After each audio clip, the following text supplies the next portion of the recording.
bayad ko? Kung kailan nga wala akong pambayad, saka naman to dumating. Hindi na nga lang at may nahiraman ako, kaya ayan, nabayaran ko. Sabi ko nga, babaya ko na nga lang papalitan pag uwi ng asawa ko galing abroad. Order nga pala ako ng 50 pieces na wallpaper. Ito nga pala yung design na napili ko. Gandang-ganda talaga ako sa itsura na ito dahil nga white na nga siya. Lalagyan mo pa nga ng pag-gold sa gitna. Kaya kahit wala akong pera, sige, patumpik-tumpik, i-order na nga yan. Tapos nung dumating, kabado 20 kasi walang pambayad. Ito nga pala yung itsura nung nakabit ko na nga yung gold dito sa may gitna. Kaya nung malagyan ko nga yung gilid-gilid, dito ko na nga pala siya ilalagay sa may gitna para gumanda na. Kaya na nga, umpisahan ko na nga palang magkabit. Na nga dito sa may taas, madali nga lang siyang ikabit. Feeling ko kasi may hirapan ako na ito sa pag-ayos. Kasi nga may mga tira pang hindi pa na-wallpaper. Kaya ayan, magugupit pa ako ng maliliit para nga mailagay ko siya ng maayos. Nang matapos ko nga lagyan yung taas, syempre, umpisahan ko muna dito sa may gitna. Bukat ko pa nga yung dalawang wallpaper dito sa may gitna.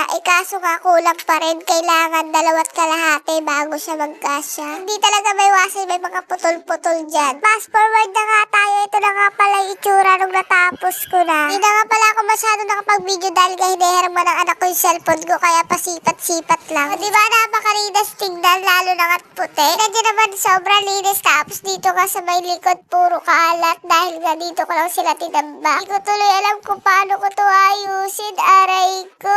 Nang matapos ko nga magligpit yung tira naman, nilagay ko naman dito sa may kabila. Diba, kahit pa paano na lang yan. Nag-order na nga lang uli ako para ka mapuno na yan. Paano, gabi na ako natapos. Hanggang dito na nga lang tayo. Thank you for watching. Pa-like and share. Babush!